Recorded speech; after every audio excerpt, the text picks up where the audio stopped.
Hello everyone, it's time for the Carpool Chronicles. I'm sorry I didn't have enough energy to get myself together for you guys, so you'll have to take me like this today. Guys, I'm in the carpool line. Of course, I was late today. I wasn't feeling the best, but guess what? Like I always tell y'all, I'm here. Hello somebody, I'm trying to tell you. Guys, I want to tell you this. Like, all you can do is all you can do. You can raise your children right. You can give them the world, guys. But at the end of the day, they have to travel their own path, you know?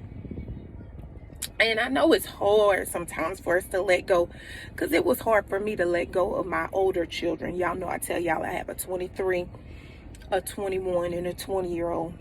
It was hard for me to step back and step out of that parenting role and to move into the role where I just give guidance, you know, where they call me and they're asking me for my thoughts on things. And you know what I started doing, guys? I started asking them a question. So if they call me and they ask me something, I'll be like, oh, so what do you think about that?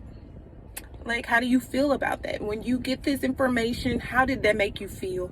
What do you think would be the best thing for you to do? Because I want to challenge them to start thinking and problem solving and working through things, right? So that's just a little nugget. I gave you that to y'all if you're transitioning and going into the guidance. But guys, when I was raising my children, I was never that parent that said what my kids would and wouldn't do. You know, some people will fight you behind their kids. Like, you can't tell them nothing about they babies, they bad kids. You know, they know the kid's terrible. The kid's disrespectful to them. So they know they're up at school acting a plumb fool. But it's just some people that, you know, you can't talk to them about their children. They're not even approachable. But I was never that parent where you couldn't tell me anything about my child, because I always believed that in the right environment, you know, in the wrong environment, given the opportunity to do something, they would do it. You know what I'm saying? They could possibly do it. You know, and so I never was like, oh, my kid wouldn't do that, or my kid wouldn't say that, or they wouldn't behave that way, because you don't know what your children do when they're not around you. Right? They're human beings. They have free will, you know. They're free moral agents. They can do anything that they want to do when they're not around us. And so you have to be open-minded to that. What will help you is if you remember, like, if you've taught your children or you taught your child how to be respectful, you know, and how to respect other people, how to respect other people's property, how to respect themselves, how to have standards, you know, their morals, their values, different things, how to behave and act like they got some sense and things like that. That's pretty much all that you can do, you know, is lay out the map, you know, lay out that foundation, you know, and give to them. When they grow up and they, you know, when they start venturing out, they're going to test the waters, guys. They're going to do things. And we can't take that as a personal attack upon us. Now, I know it hurts like hell, and it's a direct reflection on us. We feel like if you go out there and you do this, or you up there clowning at school, you make me look bad. And you got them people thinking that I'm not raising you and ain't nobody taught you better and you know better than that, because we feel like it's a direct reflection of us. But we can't internalize those things and make us feel like we are bad parents, because honestly, guys, they're just children. They're gonna mess up. They're gonna make mistakes. They're gonna fall down. They're gonna scrape their knees. They're gonna make boo-boos. They're gonna have bloopers, because they're children. So we can't put these unrealistic expectations on them. Yes. Now, I'm not talking about stuff that they do and they just go too far. That's not what I'm talking about. Because sometimes they can do some stupid stuff. And, ooh, I said stupid. That's not nice. They can do some stuff, and you'll be trying to figure out what in the world, where did they get that from? I remember when I was raising my kids, one time I went in the room, I kept smelling something. Y'all, they had squirted the whole bottle of ketchup in a shoebox and shoved it up under the bed. Now, what was that for? You know what I'm saying? Like, just things that children do, they're going to do. And so I know when I was growing up, I challenged my parents. I challenged my mom. I snuck in, I snuck out. I went in the window, out the window, underneath the window, every which way I could, because she was so strict. My daddy was so strict, they wouldn't let me go nowhere. They wouldn't let me do anything. We couldn't go on the other side of the highway and be with our other friends and different things. And I just I pushed as far as I could go. Sometimes our kids are going to challenge us. It's important that we, you know, hold our ground. You know what I'm saying? Don't go back and forth with your child. You know what I'm saying? You want to give your child a voice. You want to make them feel comfortable with being able to speak their piece, being able to say and express themselves. But at the same time, you draw that line and you say, as for me and my house, this is what we're going to do. Okay? I've listened to you. You voice your concerns. If you're that kind of parent, because some people don't want to hear that. Then that's the way you run your house. I can't tell you how to run your house. You understand? But if you say, I've listened to you voice your concerns. Now, this is what we're going to do. This is how we're going to move forward. Then that's what you do.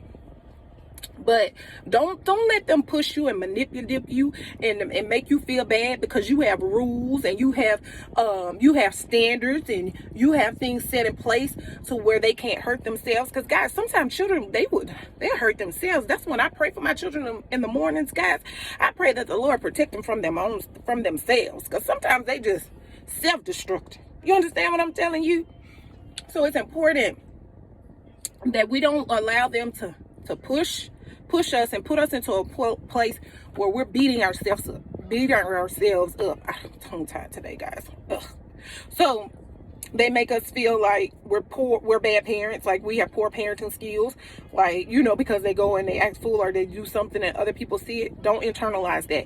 You've done your job. For people who haven't done their job, shame on you. Do better. For the people who have done their job, great job. Keep moving forward. Keep setting a standard. Enforce your rules.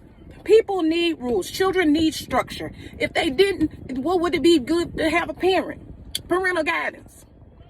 Children need structure.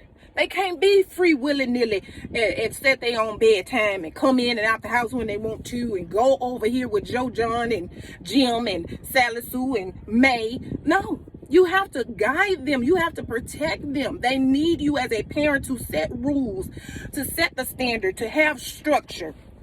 They need that. Kids will appreciate that. They actually appreciate that.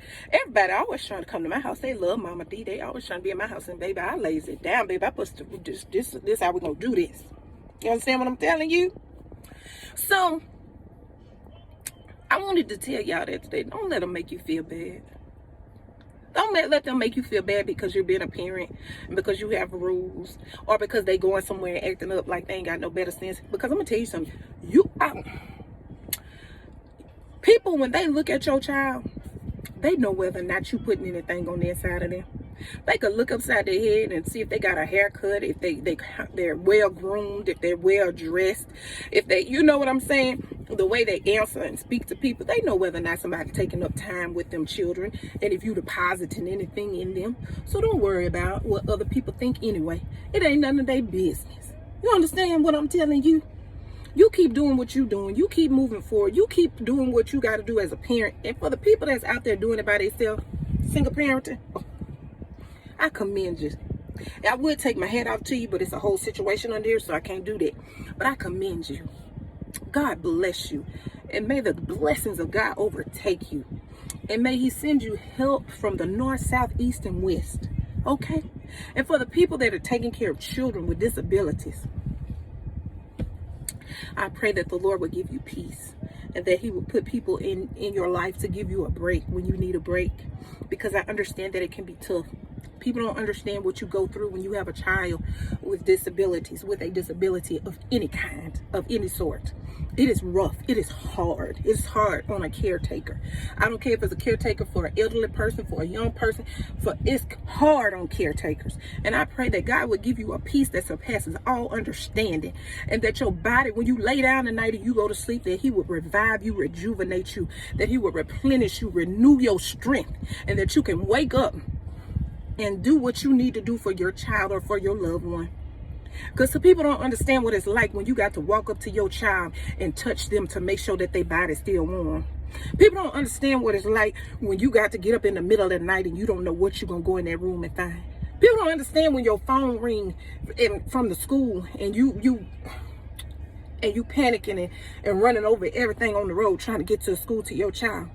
People don't know, they don't understand that. And if you have a person in your life, if you have somebody in your life that has a child with a disability, help them, reach out to them.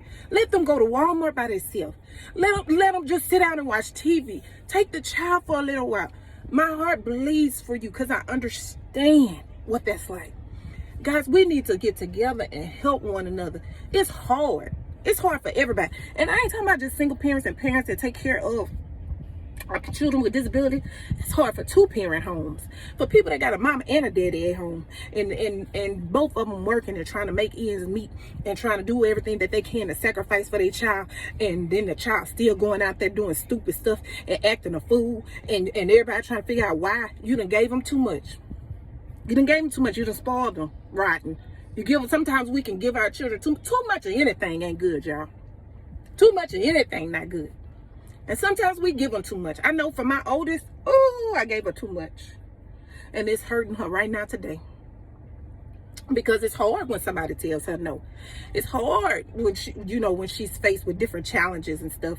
And I'm sorry, that's all I'm going to say, because she be getting mad at me for talking about her business on here. But it's hard when you spoil a child. It is. And I spoiled my baby. I did. She was rotten. I did. Ooh. So I ain't telling you what somebody told me. I ain't telling what I heard. I'm telling you what I know, y'all. Sometimes we got to put things in place. Well, we got you know how it is when you punish your child. It seems like you punished, like it hurt you to punish them. Yeah, we got to suffer through that. We got to stand our ground, and we got to keep them. If we say you punish till for 2 weeks, we don't need to bend on that a week and a half and give them back the game and give them back the phone and have company over. Just be punished with them. I know you're miserable. I know they're getting on your nerves. When they punish, it seems like they just vex our spirit. Keep them punished. Don't take them out. If you say you can't hang out with Billy Bob Thornton and you can't be with Cherie and Sheree because they doing XYZ, hold on to that. Don't change your mind because they sticking their lip out and they sad and they want to know why this and why you judging people. You always want to judge people. You shouldn't do that. They good people too. Because the Holy Spirit gives you, on the inside of your spirit, in your shana, whether or not they supposed to be with Billy Bob Thornton or Cherie. Stand on that. Stop letting them children manipulate you and make you feel bad for parenting them. Because in the long run, they're going to thank you for it. Every whipping I caught, every time mama slapped me in the mouth, I wouldn't shut up. And y'all see, I got the gift of gab. I love to talk. Baby, I used to pay a high price for that, baby. I used to get whopped in the mouth right and left. Okay? But had she not done that, I wouldn't be the woman that I am today. I wouldn't be the mother that I am today. I wouldn't be the friend that I am today. I wouldn't understand loyalty and different things like that if my mother had not done those things. So stop going back and stop letting them children manipulate you, and stop letting them embarrass you and make you feel like you're not doing a good job as a parent. You're doing all you know how to do. Keep on doing what you know how to do. Get your book, read up on how to do what you don't know how to do, and just keep praying and pressing. And let's stick together. Let's help each other, guys, because that's all we could do. Y'all know I be doing all this and touching that shirt and stuff. It just makes me feel better. I don't know why, because I can see myself, and I just be wanting to straighten stuff out, but ain't nothing wrong. I love y'all so much. Pray my strength in the Lord. This is your segment of the Carpool Chronicles. Don't judge me, judge your mammy.